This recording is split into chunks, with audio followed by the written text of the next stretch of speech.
Boa noite. Hoje, dia 2 de agosto de 2022, está no ar mais uma live Sechá.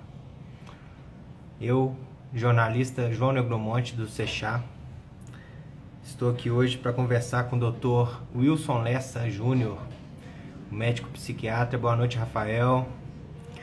Boa noite a todo mundo aí que já está entrando na live. Sejam bem-vindos.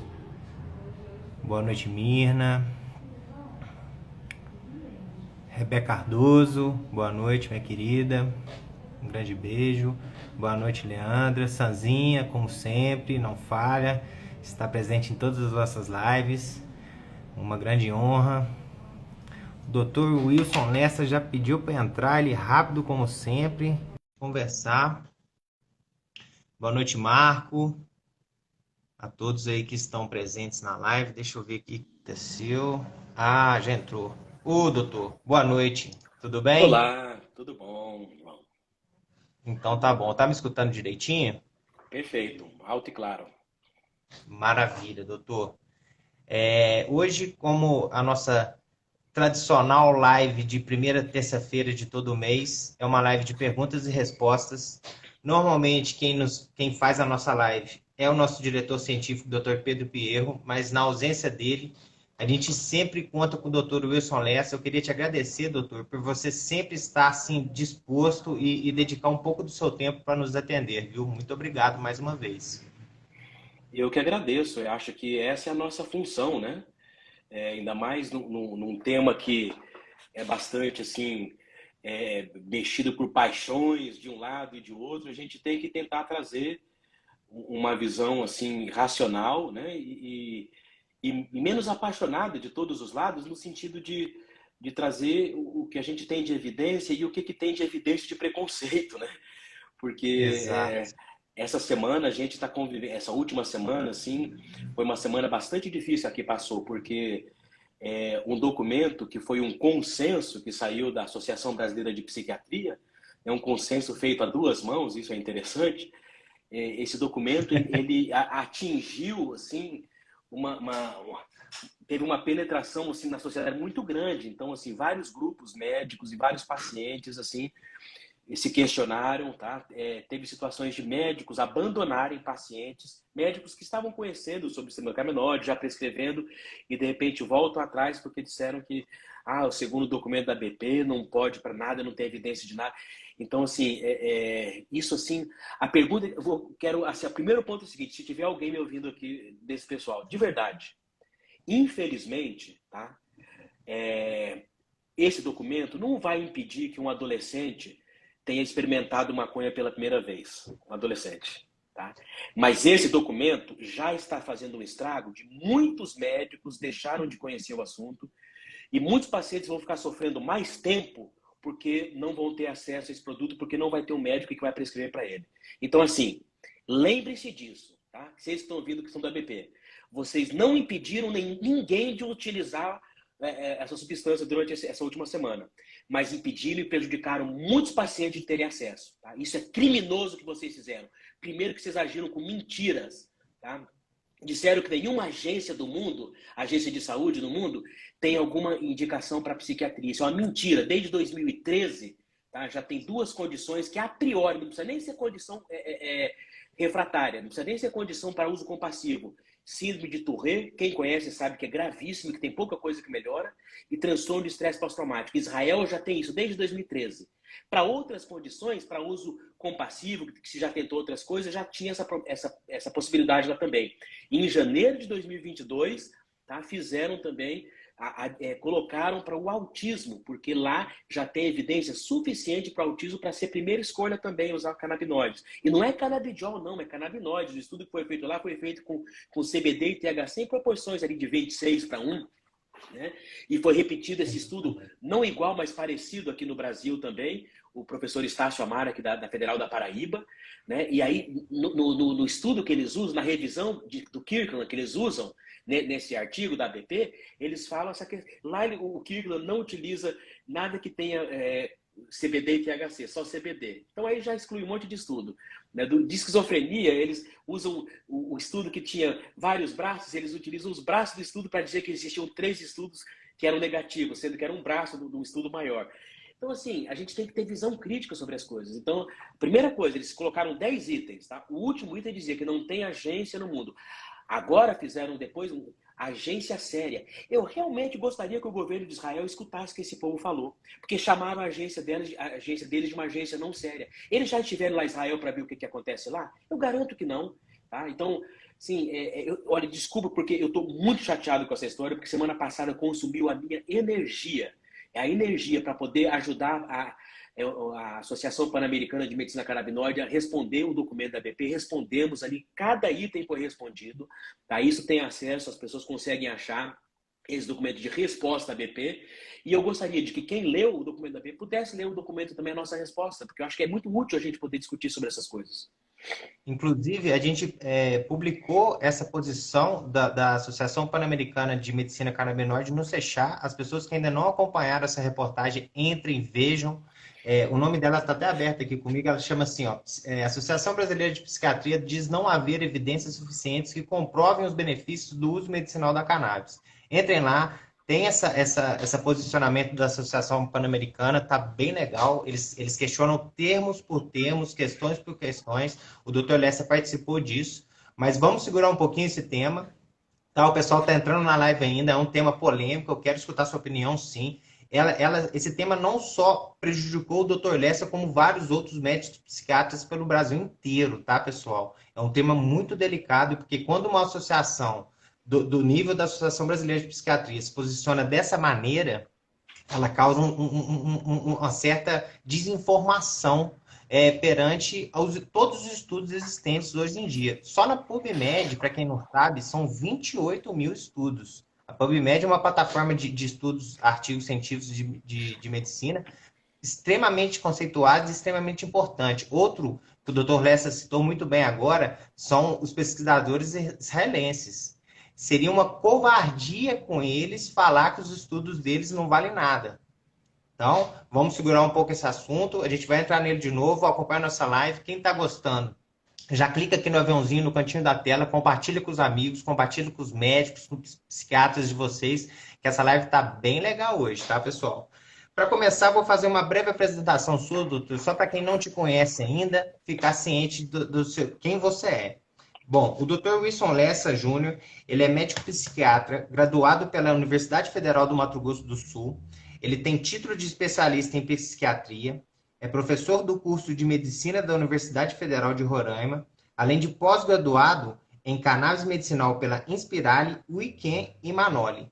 Então, assim, pessoal, a gente não trouxe ele à toa. É um especialista no tema que vai comentar muito bem sobre essa cartilha aí da associação. Mas, antes disso, como é uma live de perguntas e respostas, doutor, chegou algumas perguntas aqui para nós do Sechá, que eu gostaria que você respondesse. Então, assim, para a gente começar... Boa noite, Daiane, grande Daiane Zap, boa noite, doutora Cíntia, parceiras nossas aqui também. De começo, doutor, tem uma pergunta aqui que é da @carol.muniz. Ela mandou para nós pelo Instagram, tá?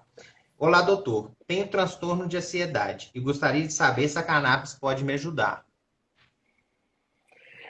Tem que ver algumas coisas, né? Primeira coisa é a idade dessa paciente, né? Tem que saber também se ela tem um histórico familiar, um histórico pessoal de ansiedade, saber dos hábitos dela, saber da alimentação dela, se faz exercício ou não, se está passando por algum estresse. A ansiedade é uma avaliação que tem que ser muito assim pormenorizada, né? E em psiquiatria, o nosso instrumento mais importante de diagnóstico se chama história. É igual no jornalismo. Sem uma boa história, a gente não faz uma boa matéria e não faz um bom diagnóstico. Eu comecei a fazer jornalismo. Eu fiz 1 ano de jornalismo e depois comecei a fazer medicina e fiz psiquiatria. Porque eu tenho paixão por histórias. E psiquiatria é isso, são histórias. Então, a gente começa com uma boa história. E a ansiedade, ela é interessante, né? Que no Brasil é o país onde tem talvez a maior prevalência de ansiedade no mundo. Isso é curioso, né? Um país que a gente tem essa coisa que é um povo acolhedor, não sei o quê. Blá, blá. Não, mas a gente também é um povo ansioso. Ultimamente a gente, né? As condições econômicas, sociais e sanitárias, né, de segurança, tudo isso leva a gente a ser um país ansioso. Então, não acho que é uma coisa do gene, é uma coisa dessa interação. E a cannabis tem a ver com interação com o ambiente também, né? O sistema endocannabinoide tem a ver com a interação com o ambiente. Ajuda a gente a tolerar melhor as coisas, o sistema endocannabinoide, né? Então, e é muito curioso, porque assim, o nosso corpo é cheio de coisas que ou puxa para mais ou para menos. E o sistema endocannabinoide, ele responde ajudando para mais ou para menos em algumas coisas. A própria questão da ansiedade. É interessante que a gente tenha um certo nível de ansiedade, senão a gente não consegue se precaver de alguns perigos, né? Então, ao mesmo tempo que quando já fizeram os testes lá em ratinhos, né, de colocar o ratinho, ele entra numa câmarazinha, aí ele vê uma luz acender, uma luz vermelha, e ele sente um choque embaixo dele. Chega um momento que ele vai entrar na caixinha, vai ver a luz acender, antes de levar o choque, ele já vai começar a se tremer, antecipando a sensação. Isso é uma forma que a gente tem de proteção também. Agora, é curioso também que dentro dessa proteção, e tudo isso é o sistema do canabinoide que faz, olha que curioso. Eles tiraram o receptor canabinoide de ratinhos, eles fazem nocaute de receptores, e fizeram o mesmo teste. O que acontece? Os ratinhos que foram tirados, eles tinham essa indução do medo. Eles começavam a sentir, se tremer depois que viam a luz acender. Só que, olha que curioso, o nosso mecanismo de medo não é só com lembrar de coisa que dá medo. A gente tem que esquecer aquilo também para a gente poder sobreviver. Né? Então, também fizeram um teste com esses ratinhos. Depois de um tempo, esses ratinhos que não foram tirados do receptor, acende a luz, eles não levam o choque uma vez, duas vezes, depois que eles já levaram o choque alguma vez. Depois de um tempo, ele vê a luz acender e não levou mais choque, mas duas vezes ele fala assim, fala ou não, né? Ele não treme mais, porque ele fala assim, deixou de ter aquele efeito ruim. Então ele tem apaga essa memória de medo, né? Agora, os ratinhos que se tiram o receptor canabinoide deles, o que acontece? Eles veem a luz acender, eles continuam tremendo, mesmo que não dê choque. Eles não conseguem mais perder o medo. E isso é parecido com o que acontece, por exemplo, no estresse pós-traumático. E que é, talvez assim, hoje até saiu do que a gente chama dos quadros de ansiedade dentro da classificação do DSM, né, que é o Manual de Diagnóstico Estatístico Americano. Saiu da classe de ansiedade, é um transtorno relacionado a traumas. Mas no nosso corpo e mente é muito parecido com o ápice de uma ansiedade, sintomas físicos e sintomas cognitivos, né? Então, assim, é uma das coisas que Israel, inclusive, aprovado o estresse pós-traumático. Então, talvez seja esse ápice de sintomas de ansiedade a esse nível. Então, assim, sim, é possível. Agora, geralmente, a gente não escolhe isso como uma primeira escolha, né, para o paciente, porque, tecnicamente, mas o que acontece? É muito raro chegar um paciente minha vez, eu estou com ansiedade, quero ver. O paciente já vem com a gente porque tentou vários remédios, já está difícil, ou muito efeito colateral. Então, assim, os canabinoides, né, acabam servindo aí como uma alternativa bem viável para esses pacientes que já... Porque, assim, para um paciente dizer que teve resposta com o remédio, tem que ter pelo menos 50% de melhora. É difícil a gente, né, calcular o que é 50% de melhora, mas é isso, para dizer que tem resposta. Agora, assim, que os pacientes não têm resposta, esse é um dado muito importante. Cerca de 30% dos pacientes, na maioria dos transtornos psiquiátricos, não alcançam nem a resposta, ou seja, nem 50% de melhora. Tá? E aí eu pergunto, o que esses pacientes fazem? Para onde eles vão? Né? Se eles não vão para os consultórios mais psiquiátricos, o que eles fazem? Eles ficam realmente sem assim, assistência? Né? Ou tem gente que acha também, são pacientes que são mais suscetíveis a ser dependentes de drogas, de álcool, o que quer que seja. Não, são pacientes que, no mínimo, estão sem ter uma solução para o seu problema. Eu digo solução de 50%. Né? Então, assim, é muito sério isso. Então, a psiquiatria, ela ficou tão escrava de algumas coisas que parece que a gente começou a perder a empatia aos psiquiatras. Não, gente. Não. É por isso que o Machado de Assis, sabe, lá ainda no século XIX, chateado da vida com os médicos, com essa forma mercantilista e que não conversa e não empata, fez uma peça de teatro. Não sei se você sabe, né? A peça de teatro dele chama Não Consultes Médico. Ele teve algumas peças de teatro. Né? Eu vou dar um spoiler, porque provavelmente a gente nunca vai assistir essa peça, que nunca vai estar em cartaz. Mas a peça que chama Não Consultes Médico, ela termina de uma forma muito incrível. Ele termina dizendo o seguinte: não consultes médico, consulte quem já esteve doente. Então, assim, acho que a coisa começa por aí. Vamos começar a ouvir os pacientes, vamos começar a ter mais empatia, né? o Dr. Sanjay Gupta, neurocirurgião norte-americano, em 2013, quando ele começou a estudar a história da Charlotte Fig, ia fazer um documentário sobre cannabis, ia fazer um documentário sobre os riscos, o abuso e tudo mais. Ele viu a história da Charlotte Fig, que muitos conhecem, a menina com Dravet, que faleceu de Covid recentemente, ano passado. Foi. Ele, depois que ele ouviu a história dela, ele mudou, ele fez o Weeds, que são o seriado que já está na 6ª edição, vocês conseguem achar até o 5º fácil no YouTube, até traduzido, o 6º ainda não tem. E o último ele fala sobre autismo. E ele muda a ideia do documentário dele e ele aparece em cadeia nacional em 2013, em rede nacional, falando: olha, gente, vocês me perdoem, eu estava equivocado.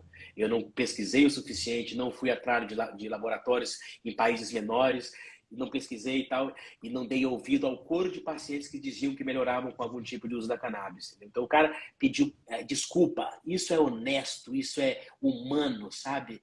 Não ficar Brilho. achando que está protegendo as pessoas, mas está protegendo o seu próprio brio, a sua própria vaidade.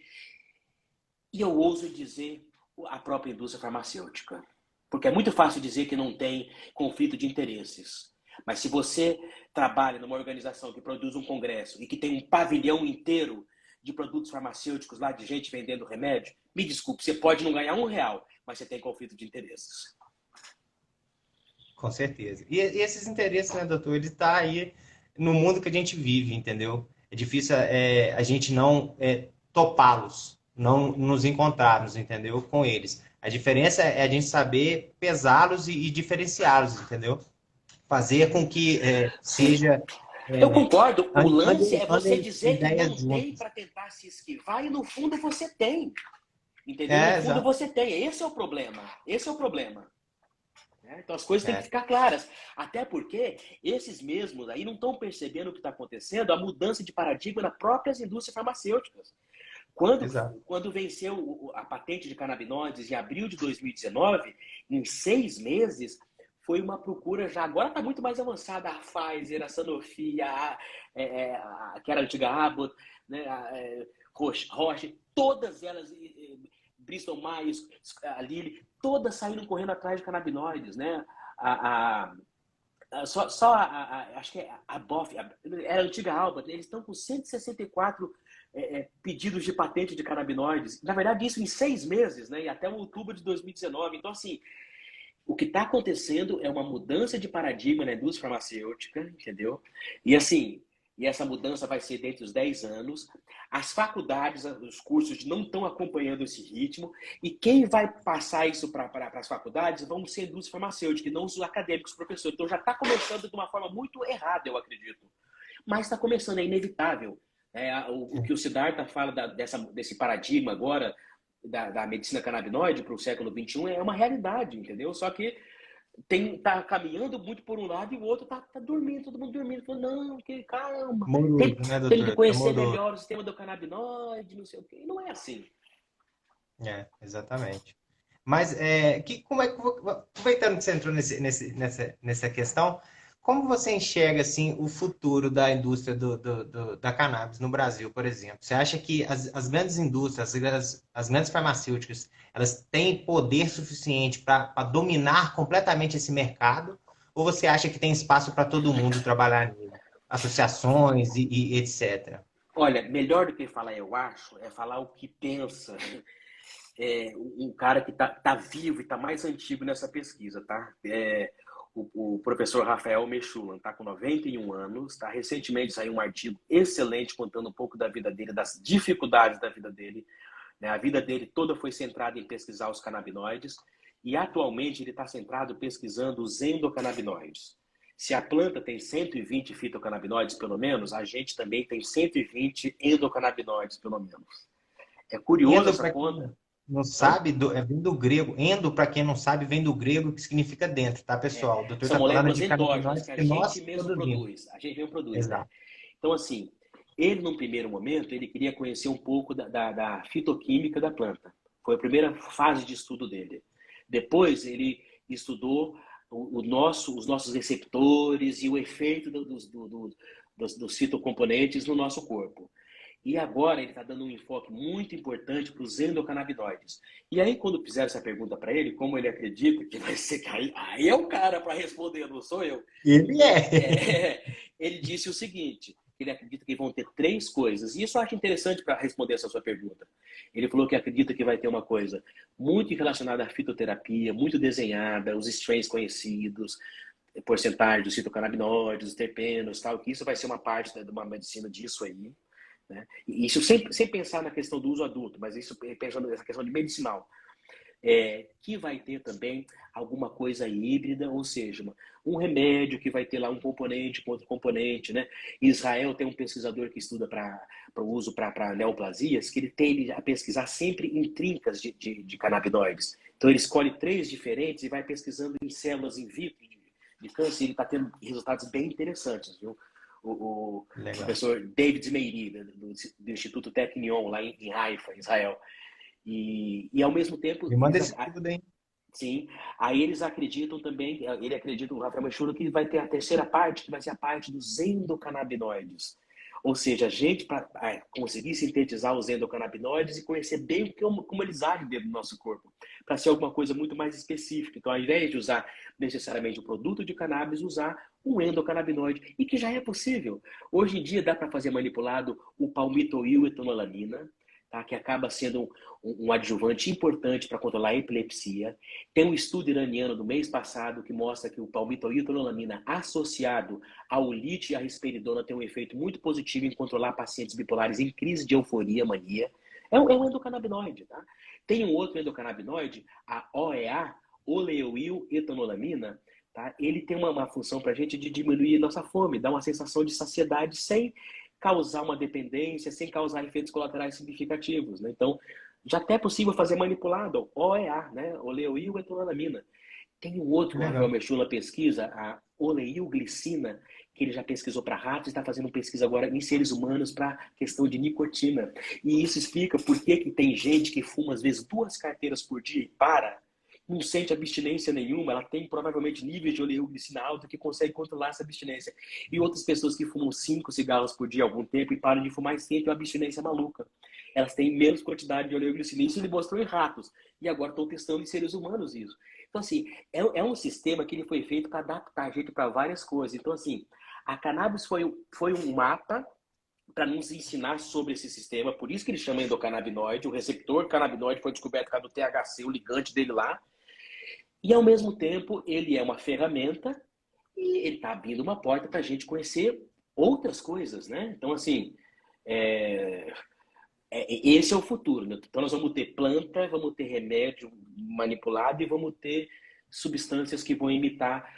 Aí fala, mas que coisa de futuro. Que futuro nada, gente. Quando descobriram a insulina há mais de 100 anos atrás, com poucos anos já estavam sintetizando ela. O próprio Rafael Mechoulam, eu já vi ele falar em palestra assim, eu não entendo por que a anandamida foi descoberta em 92 e até agora não sintetizaram ela, o interesse. Por que não tem interesse nisso? E é óbvio isso, gente. Se sintetizaram a insulina, por que não sintetizaram ainda a anandamida para poder começar a estudar em ser humano? Então, assim, é tanta coisa, né? Nossa, é demais. É demais. Você citou um composto que tem uma pergunta aqui de um dos nossos internautas, @gucosta. Ele fala assim: meu avô sofre com esquizofrenia e trata com risperidona e alguns outros medicamentos. Recentemente, iniciou um tratamento com injeções de palmitato de paliperidona, com 4 doses anuais. Esse palmitato de paliperidona, isso é o que, doutor? Isso é uma medicação, é um antipsicótico, né? Um tranquilizante maior, que a gente chama, né? Então, ele é assim, é uma molécula desenhada e melhorada que veio de alguma forma parecida com a risperidona, que é um antipsicótico mais conhecido, né? E dessa forma dele, me parece que é a forma que é em depósito, que é uma forma oleosa, que aí faz no músculo, e ele, como é oleoso, ele vai sendo absorvido aos poucos. Então, é como se a pessoa estivesse tomando um pouquinho todos os dias do remédio, né? Para quem tem dificuldade, às vezes, de adesão a tomar o remédio todos os dias. Então, ele relata aqui também que ele fala o seguinte, ó, aí ele fala desse medicamento e fala que são 4 doses anuais durante um ano. Aí ele fala assim, porém, ele tem muitos tremores, reclama de tonturas, olhos secos, falta de memória. Seria a cannabis capaz de ajudá-lo? Aí ele fala, ele completa, vi alguns estudos falando sobre o THC não ser bom nesses casos de esquizofrenia. Isso é verdade? A resposta é sim e não. Por isso que eu acho que, como diz aquele ditado assim, não façam isso em casa, crianças. Porque o THC, que geralmente ele é associado a piorar a psicose, tá? Mas tem lá um estudo heurístico de 2009 na Alemanha, pacientes gravíssimos, tá? Que refratários aos antipsicóticos comuns, que esses pacientes melhoraram com doses baixas, salvo engano, até 8 miligramas de nabiximol, que é o THC sintético. Então, assim, isso foi um estudo heurístico, tá? Um estudo heurístico. Provavelmente, vamos pensar que pode ser que seja um caso que naqueles pacientes o sistema endocannabinoide deles estava enfraquecido por conta da cronicidade da doença ou de uso por tanto tempo de remédio. Então, isso não pode aplicar para qualquer coisa. Então, não ouça isso e entenda mal isso que eu estou falando. Tem que entender dentro do contexto, gente. Tá? Mas a grande pista que a gente tem é do efeito antipsicótico do canabidiol. Tá? E, infelizmente, os estudos que foram feitos ainda com canabidiol com efeito antipsicótico foram feitos todos com canabidiol purificado. A gente está precisando fazer um estudo com canabidiol em full spectrum, não tem dúvida disso. Por conta da questão da dosagem, que a gente sabe que um pouquinho de THC pode otimizar o sistema endocannabinoide, mas o CBD, como ele é modulador alostérico negativo do receptor, não vai deixar aquele THC atrapalhar a pessoa. Vai potencializar o efeito CBD sem atrapalhar. Para a maioria dos pacientes, é a minoria que vai ser muito sensível ao THC. Essa é uma realidade. Então, assim, mas os Legal. estudos, quando começaram a fazer esses estudos, eles começaram a perceber que faziam THC na veia de pacientes, isso da USP de Ribeirão fizeram essas pesquisas aí nos anos 80. E aí perceberam que se fizessem CBD antes, cortava o barato do THC. E Ó, cortava o efeito de ansiedade, cortava o efeito de psicose, né? Então, já viram claramente, não sabiam o mecanismo de ação, mas sabia-se naquele momento ainda, nos anos 80, que de alguma forma o CBD contrabalanceava esse efeito do THC. Né? E esse é um problema que a gente vê de algumas maconhas que chegam, que acabam tendo índices gigantescos de THC, tipo 20%, e nada de CBD. Não é uma maconha muito desenhada, é um pitbull das maconhas, vamos pensar assim. Né? Então, assim, é. deixou de ser um pincher, pincher é bravinho, ele só é pequenininho. Deixou de ser um labrador, deixou de ser um cocker e virou um pitbull. Porque é muito interessante, assim, a vida real, eu vi pacientes em Roraima, por exemplo, gente que utilizava maconha fazia muito tempo, que começou a fumar um skunk, com muito THC, 20% de THC, e a pessoa começou a ter crise de ansiedade, alguns até surtos psicóticos breves, né? Então, assim, a gente vê isso na prática. Agora, para quando é contrabalanceado que tem CBD junto, mesmo com teor um pouco mais alto, a gente vê isso lá fora. Lá fora, nos dispensários e tudo mais, eles não põem lá THC alto sem CBD. Eles têm um nível mínimo de CBD porque eles sabem que é uma coisa que pode ajudar a não ficar um monte de gente surtada na rua. Então é importante isso. Só que é por isso que a gente tem que pensar em regulamentação. É para você saber, para a pessoa ter conhecimento e saber o que ela vai, se ela quiser, ela vai utilizar. Porque, volto a repetir, a não regulamentação não dificulta ninguém que queira experimentar. Mas essa pessoa não sabe o que está utilizando, tá? A gente continua essa situação jurídica terrível no nosso país, né? Porque a lei de 2006 antidrogas, ela é uma lei que, apesar de estar dizendo, não, pode ser tráfico ou uso pessoal dependendo da quantidade. Não, quem sabe, sabe que depende do CEP da pessoa. Porque, se é na periferia, 2 baseados põe a pessoa na prisão. Se é no bairro Exatamente. nobre, 200 gramas, 1 quilo, leva só uma prensa, paga uma graninha ali E e olha tal. lá. No máximo faz um serviço comunitário, no máximo. Então Lei esse é um do Pito ponto. do Pango.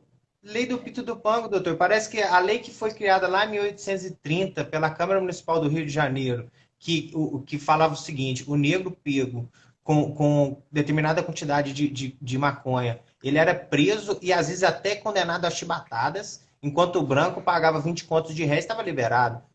300 anos depois, se você observar a nossa realidade, parece que nada mudou. O Sim, preto, pobre e periférico tá nas prisões, estão lotando as prisões por causa, às vezes, que nem você falou, de 2 baseados, e o branco tá solto, pode ser pego com uma tonelada de droga que não acontece nada, dependendo da quantidade de dinheiro que ele tiver. Essa é a nossa realidade hoje, pessoal. É muito triste isso. exatamente. Exatamente. E se tiver alguém, por exemplo, que não faz uso de bebida alcoólica aqui, Né? Você acha que é justo proibir a bebida alcoólica porque você não faz uso? Quais seriam as consequências de proibir a bebida alcoólica? A gente tem alguma experiência disso? Claro que tem. O que aconteceu nos Estados Unidos entre 1920 e 1933. Vocês acham que as pessoas Exatamente. deixaram de beber, pararam de beber porque foi proibido? De Não. maneira Mas alguma. o que, que Enriqueceu o aconteceu? Al E pior do que isso, não só isso. Também as pessoas continuaram bebendo, só que como não tinha fiscalização, muita gente morreu intoxicada de metais pesados, de solvente, de um monte de outras Exato. coisas. Entendeu? Então, assim, é uma questão, gente, de entender, ser pragmático. Não é o que eu penso, é o que é melhor para a sociedade. Não é uma questão moral, uma Isso. questão de saúde e de segurança. Tudo isso é importante. Então, as pessoas confundem, né? Muitos médicos trazem esse tema como um tema, se fosse moral, e é um tema de saúde, é um tema de segurança, são outras coisas. Entendeu? Então, assim, porque parece muito bonitinho para alguns da sociedade, né? Você pôr a bandeira contra, não, isso é perigoso, vamos pensar mais tempo, temos que ter mais estudos, não sei o quê. O Nabiximols, que é o Mevatil, que é o Sativex, tá? Ele está no mercado desde 2010. Tá? Já saiu estudos de pacientes de longa data que estão usando ele com esclerose múltipla. Tá? Nem atrapalhar, pelo contrário, ajuda quem tem esclerose múltipla que está fazendo o tratamento a dirigir melhor. Não atrapalha nem na direção, que é 1 para 1, né? O 2,5, 2,7 miligramas e 2,5 miligramas de THC e CBD por sprayzada. São 27 e 25 por vidrinho, miligramas. Então, assim, dizer que não tem estudo a longo prazo, a gente não tem estudo a longo prazo de um monte de coisas, entendeu? Então, assim, eu vejo que a indústria da psicofarmacologia, especificamente, porque, assim, talvez das especialidades médicas, a que mais tem ligação com a indústria farmacêutica seja a psiquiatria. Eu sou psiquiatra, eu sei disso. Tá? Então, assim, a gente está chegando num momento muito parecido com o que o petróleo passou algum tempo atrás. E parece que a indústria farmacêutica está ali tentando espremer os últimos lucros dela à custa da saúde das pessoas. Vocês vão ver daqui a 10 anos como esse paradigma vai estar mudado. Mas isso vai custar, isso custou a vida de quantas pessoas? Né? Então, assim, Exato. hoje qualquer médico prescreve aí o Zolpidem, né? E o Zolpidem está escrito na bula dele, está escrito no livro de psicofarmacologia que o ideal é não passar de 4 semanas de uso para insônia aguda. Né? Quantas pessoas que já tomam muito mais do que 4 semanas essa medicação? E isso os psiquiatras não batem. Então, assim, é tão fácil falar da cannabis, né? Uma vez É. num congresso de psiquiatria, eu perguntei, eu falei assim, olha, legal, acho legal vocês fazerem consideração sobre o uso da cannabis, perigoso, tá? Eu nunca vejo vocês falarem quase de álcool. Por que vocês não falam sobre o álcool? Então, assim, você não vê campanha contra álcool, não vê nada disso. Às vezes solta uma notinha, outra, tá, não. O que eles fazem é beber álcool depois dos congressos, né? Isso que faz. Exatamente. E é um absurdo isso, chega a ser uma hipocrisia, né, doutor? Porque num país como o nosso aí, principalmente o Brasil, que tem milhares de pessoas precisando, doenças raras espalhadas, pessoas que necessitam dessa terapia, e essas pessoas, grande indústria, políticos, ficarem criando cortinas de fumaça para ganho próprio, chega a ser triste, né? E é o que você falou, morre muitas pessoas por causa disso. As pessoas Açúcar, pagam né? com a própria vida. Alguém colocou açúcar. Há uns 5 anos atrás, surgiu uma bomba, né, que mostrou que a indústria sucraleira dos Estados Unidos, lá nos anos 60, conseguiram enviesar o lançamento de estudos sobre o açúcar e colocaram aí os estudos em relação às gorduras, né, os lipídios, como o É. grande causador de problemas cardiovasculares. Isso veio à tona uns 5 anos atrás, né, a fraude que foi feita, sabe, gente? Então, assim, é, É temos preocupante, eu que, diria. é preocupante, temos que ficar de olho em pé. Né? Exatamente. A Rita Lee deu uma entrevista uma vez para o Pedro Bial e ele fala assim: como é que é a sua relação com as drogas e tal? Ela fala: que droga? Café? Açúcar? Remédio Eu tarja vi. preta? Você viu Ô, isso? Cássia, não fala mal da Coca-Cola, cara. Viu o Tão que é um boa. vício, minha gente? Exatamente, é isso. Doutor, vamos agora temas polêmicos. Vamos voltar naquele tema do começo da live. Eu vou falar aqui para o pessoal só para dar uma introdução. Recentemente, a Associação Brasileira de Psiquiatria publicou um posicionamento que ela se colocou contra os usos da cannabis no tratamento psiquiátrico, falando que não existe estudos suficientes que comprovem esses benefícios para pacientes psiquiátricos. Me fale sua opinião sobre isso, doutor. Eu já sei ela, mas eu quero que você compartilhe ela com as pessoas que estão aqui na live agora. Qual o seu posicionamento a respeito dessa cartilha da Associação Brasileira de Psiquiatria? Olha, a primeira coisa que eu tenho a dizer é repetir uma frase de um pensador conhecido de que a ciência nos fez deuses antes mesmo da gente merecer sermos homens, né? E que quando a pessoa não para pensar no impacto de uma desinformação, de uma fake news, sabe? Fica fácil para ela colocar um posicionamento e ficar como conservador e bem na história. Exato. Entendeu? Porque Exato. faz parte do governo de situação. É essa que é a realidade. Né? Eu nunca vi a ABP falar tanto sobre espiritualidade como ela tem falado no último ano. Eu sei o motivo. Eu sei o motivo. Entendeu? E muitas pessoas sabem o motivo. Eles estão Conte. balizando, se preparando, né? Porque comunidades terapêuticas com viés religioso, ótimo, mas a pessoa não pode ser obrigada a participar de um culto lá dentro, se ela não tiver aquela fé, se ela não quiser. Eles obrigam a pessoa a participar. Isso foi denunciado no Fantástico. Ah, mas é uma isolada, outra não. Vamos atrás, vamos investigar bem. Um dinheiro que entrou sem ter fiscalização, sem ter licitação, sem ter que mostrar por que entrou, entendeu? Então, assim, é fácil você bater na cannabis e ficar falando sobre espiritualidade para se defender de uma coisa que está acontecendo. Então, assim, não é a mim que vocês têm que processar, vocês têm que mostrar o que vocês estão fazendo no final das contas. Vocês têm que mostrar para o Ministério Público, quando o Ministério Público voltar a atuar nesse país, deixar de ter um poste geral da nação, aí a gente vai começar a ver essas coisas acontecer de novo. Então, assim, é um documento que o que eu posso comentar é o seguinte: a gente teve que comentar ponto a ponto para tirar esse estrago.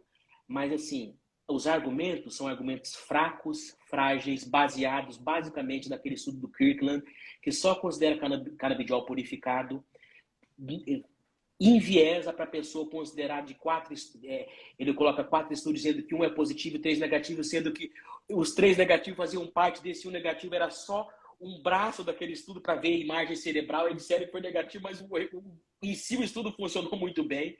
Então, assim, para mim, e dizer que o item 9 era dizendo que a ABP apoiava a pesquisa com canabinoides. Mentira! Mentira! Em 2019 eles sabem disso. Eu estava desde o começo do ano tentando fazer uma pesquisa no Congresso e eu, como na época eu era presidente do Núcleo Roramense de Psiquiatria, e pedi para eles: olha, eu quero fazer uma pesquisa, fiz aqui 15 questões, mostrei para ele a percepção dos psiquiatras sobre o uso medicinal da cannabis no Brasil, em 2019 isso.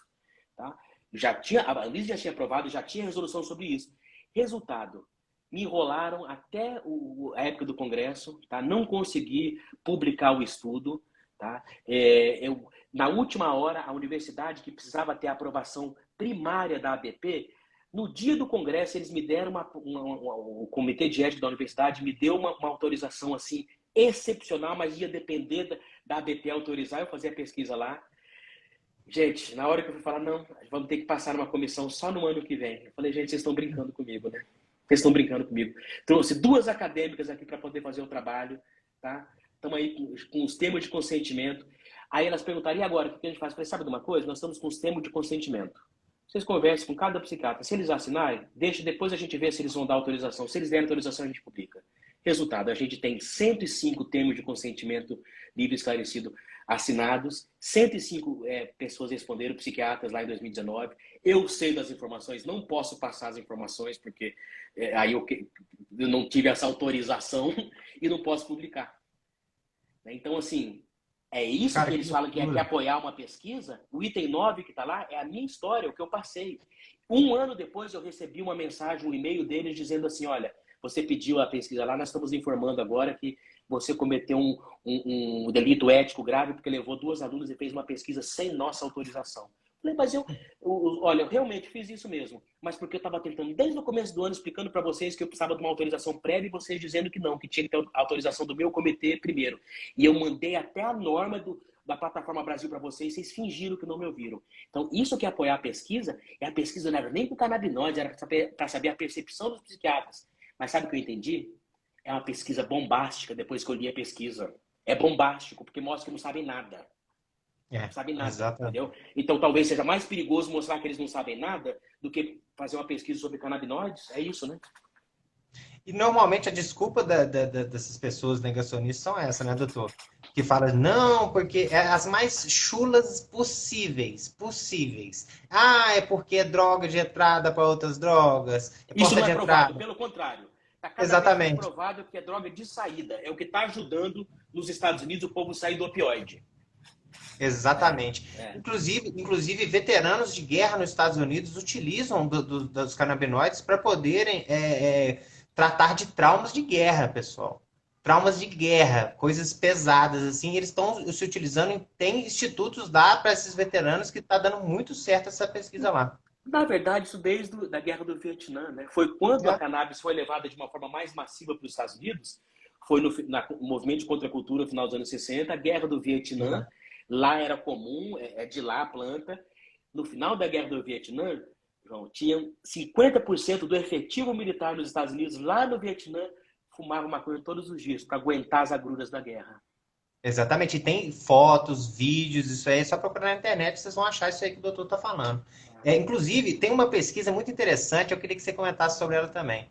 O presidente Nixon, se eu não me engano, foi na década de 60, 70, mais ou menos nessa época de contracultura, ele fez uma pesquisa, digamos assim, que eles aplicavam THC em camundongos em altas dosagens de 10 em 10 minutos. E o resultado da pesquisa foi que ele falou que maconha mata, cannabis mata. Se vocês pararam para pensar, pessoal, eram doses que nem um ser humano aguenta. Nem um ser humano aguenta. Eles aplicaram em camundongos e chegaram à conclusão que a maconha mata. O Nixon, o presidente dos Estados Unidos, falou isso na televisão. Mas na verdade ele tinha outras informações, entendeu? Isso aí foi má fé mesmo, tá? Porque desde É, os anos 60, tá? Os médicos militares sabiam dos efeitos anticonvulsivantes potentes do THC, desde os anos 60, tá? Porque eles testavam armas químicas e para induzir convulsão, pensando em guerra química. E aí uma das coisas que eles tentavam proteger ou tirar um ratinho de uma convulsão era usar o THC. E disseram isso para o Todd McCurry, na época, que é um psiquiatra, né, que já faleceu. é. Disseram, olha, a gente não conhece um agente anticonvulsivante mais potente do que o THC. THC, não é nem o CBD. Tá? Então, assim, Nossa, eles que já legal. sabiam dessas coisas antes. Tinha essa informação, só Não, não tinha era essa passada. informação. E aí, É, nos é anos o que o 70, Mexendo fala, né, doutor? sim. A pesquisa dele está anos a anos a fio aí e pouca disseminação dessa pesquisa dele. Sim, e ainda nos anos 70, aí o Nixon criou uma lei de substâncias controladas, né, em 1970 especificamente, e criou de 1 a 5 a escala. 1 é a mais restritiva, que não tem nenhum uso médico conhecido e alto potencial de dependência de vício. E É. 5 aí já tem um potencial menor de dependência e um bom potencial médico conhecido. Né?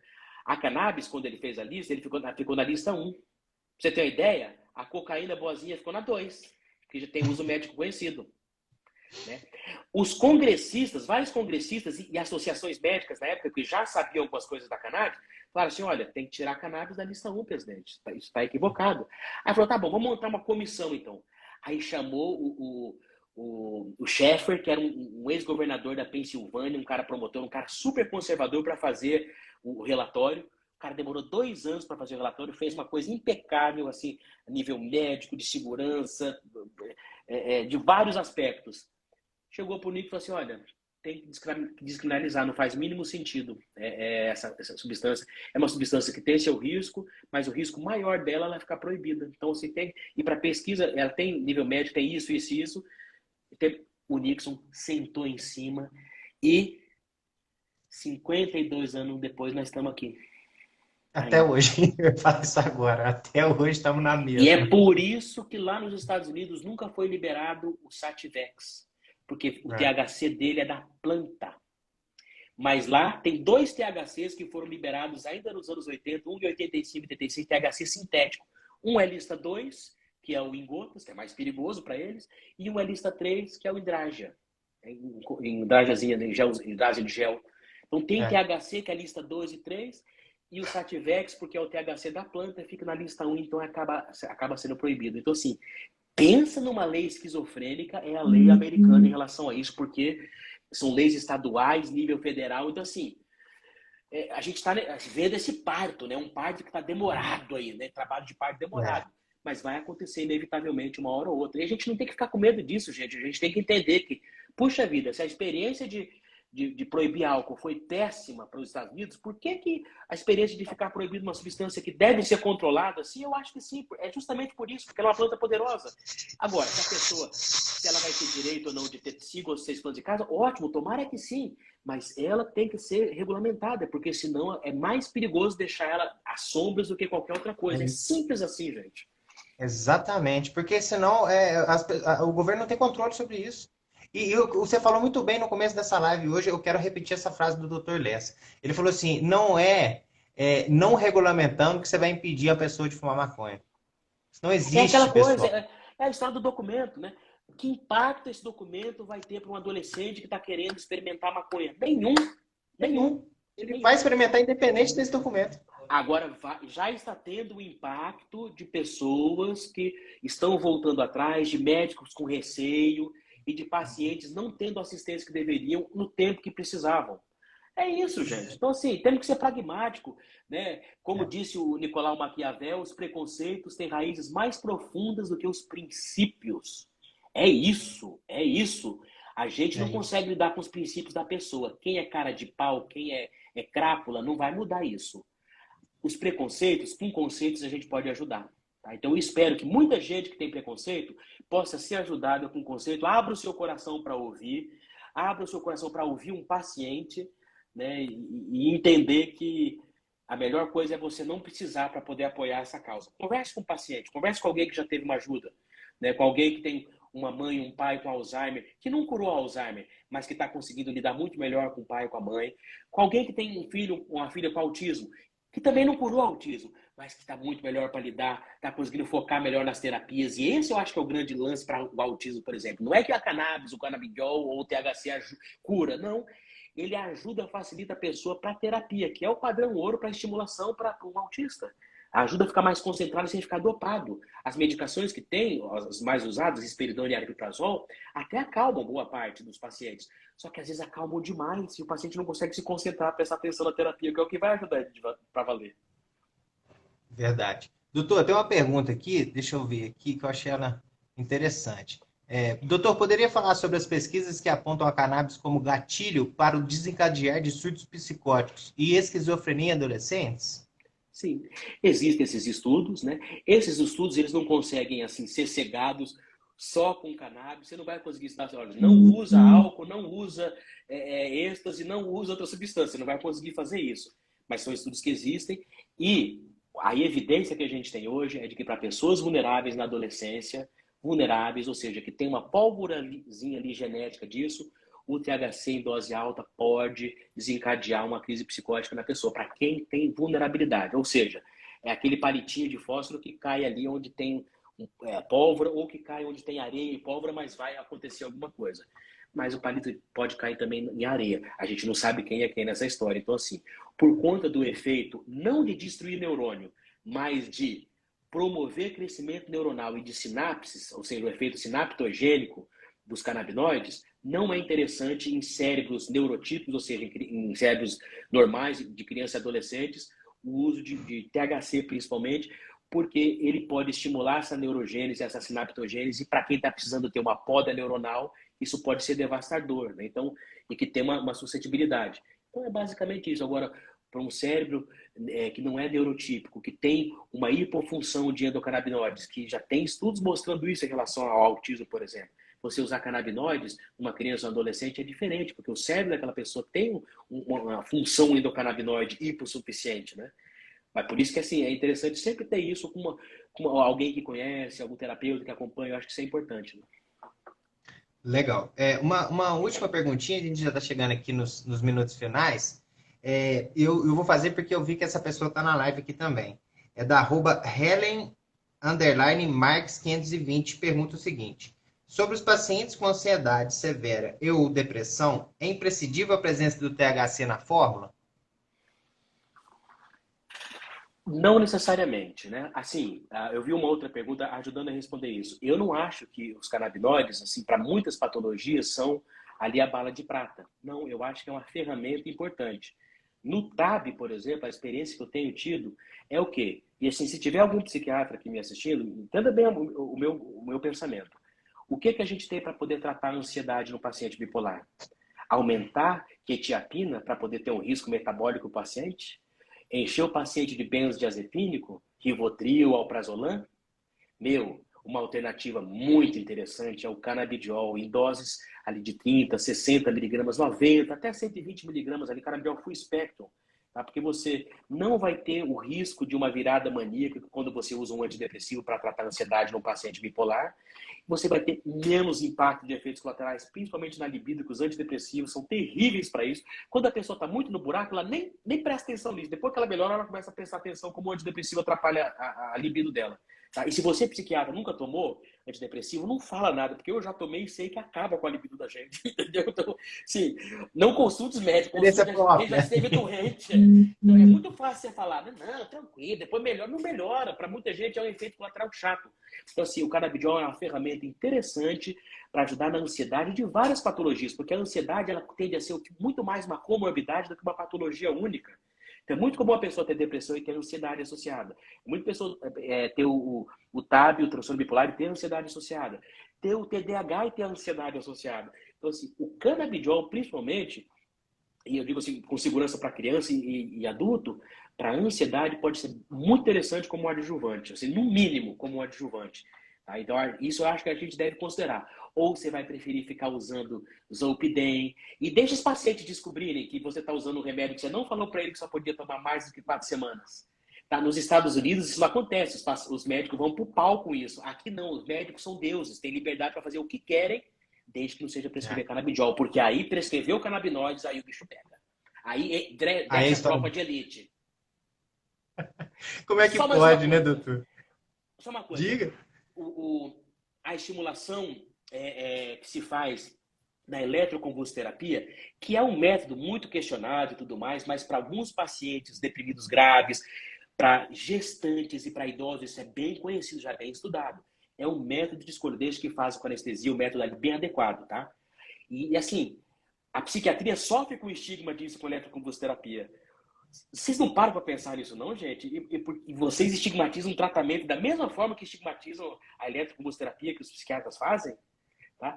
Agora, só para você, psiquiatra que está me ouvindo também, você não sabe, né, que a eletroconvulsoterapia, o que faz ela é estimular o sistema endocannabinoide, né? Um dos efeitos antidepressivos dessa é dar um boom no sistema endocannabinoide, né? Tem trabalho que já mostra isso, não é só um não, tem 3 já que mostram, tá? Então saiba disso, a eletroconvulsoterapia, que os outros falam mal e que você defende, estimula o sistema endocannabinoide. É por isso que dá problema na Tá vendo? memória também. Tá vendo só? Pra quem não sabia, tá aí, ó. Para Os quem não estudos aí. sabia, e mais, o que estão usando agora para resgate de depressão também, ele faz um boom no sistema endocannabinoide. Tem trabalhos que mostram isso. A ketamina, que estão usando como resgate de Que tá... depressão em pacientes suicidas. Tem estudos que mostram que ele dá um boom no sistema endocannabinoide também do paciente. E Olha que assim, legal. o tempo está acabando, né? Assim, mas Mas tá assim, muito legal, doutor. Eu acho que a gente mas pode se estender mas um assim, pouquinho. mas a minha nova paixão de estudo agora, eu confesso para você, tem muito para estudar sobre os canabinoides ainda, mas agora eu estou começando a estudar e estou gostando muito sobre a psilocibina, que é aquele composto Cara, dos fantástico. cogumelos, em doses baixas, não tem essa de provocar psicose, tem um efeito ansiolítico e antidepressivo gigantesco. O pessoal da Inglaterra já está avançado estudando isso aqui com o Dr. David Woods, tá? Como antidepressivo. Então, assim, a gente, o que eu acho mais interessante é o seguinte, você vai ver isso, cara. A psiquiatria, vamos bater a palma primeiro para a psilocibina antes dos canabinoides. É triste dizer isso, mas eu acho que é o que vai acontecer. Porque não está arraigado com preconceito como tá os cogumelos, né? É, exatamente. Eu conversei com o Steve Herrings no Cannabis Think do ano passado e eu questionei ele sobre a psilocibina. Ele me falou uma coisa muito legal, doutor. Ele falou assim: a psilocibina, em microdoses da psilocibina, que é um composto, para quem não sabe, a gente está falando de psilocibina, às vezes tem algum leigo aqui na live, é um composto encontrado em cogumelos, tá, pessoal? Alucinógenos, que o pessoal fala aí, psicodélicos. A psilocibina, o Steve Harris está me explicando que ela tem uma capacidade de restaurar sinapses. Sinapses, para quem também não sabe, são ligações neurais, pessoal. Então, para pacientes com Alzheimer, em alto desenvolvimento de Alzheimer, aí, Ele falou que é muito bom a psilocibina e o doutor falou uma coisa muito interessante. Ela vai sofrer menos preconceito que a cannabis. Podem ter certeza disso, pessoal. Eu vi que alguém perguntou aqui sobre literatura sobre os receptores endocannabinoides. Eu vou mostrar uma Boa. das minhas bibliazinhas sobre esse assunto, tá? Que é esse livro aqui, Endocannabinoides, tá? E The Brain Embodies Marijuana and Beyond. Né? Então, a marihuana do cérebro, do corpo e além. O livro é sobre endocannabinoides. Então, a grossurinha dele, tá? Dr. Vicente de Olha Março. lá. Ele é um livro em inglês, mas assim, aqui tem muito sobre o sistema endocannabinoide e de vários circuitos do corpo, vários sistemas corporais e várias patologias também. Eu acho que é um bom começo. E aqui não está falando ainda sobre fitocannabinoides, está falando sobre os endocannabinoides. Assim, você perguntou sobre endocannabinoides, receptores está aqui, tá? Esse é uma bíblia bem interessante. O autor, quem é o autor? O ator principal, se você procurar, é o Vicenzo de Marzo. Vicenzo de Marzo, esse que está por último aqui, ó. Vocês podem estar vendo aqui, ó. Vincenzo Vincenzo de de Marzo. Mar. Ele é italiano, da Faculdade de Milão, mas também dá aula no Canadá. É um cara genial. Interessante. Esse livro eu ainda não li, vou ler. Gostei da dica. Bela dica, inclusive. Tem uma outra dica, eu vi uma pessoa questionando aqui sobre o MDMA também, que é outro psicodélico.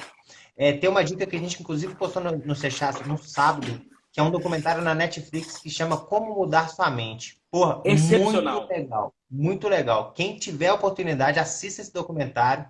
É do Polão, jornalista. Ele experimenta altas de substâncias diferentes, psicodélicas, e ver nele mesmo e em pacientes, que ele entrevista alguns pacientes aí, como essas substâncias agem e traz diversos estudos explicando a ação delas, como elas foram, a história delas, como elas foram descobertas, como elas sofreram preconceitos, como elas estão hoje em dia. É bem legal. Assista esse documentário aí quem tiver oportunidade.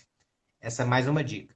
Muito Doutor, bem. já estamos aí a 3 minutos do final. Eu gostaria mais uma vez de agradecer. Eu achei essa live muito legal, mas muito legal mesmo. Podemos repetir as doses aí, tá?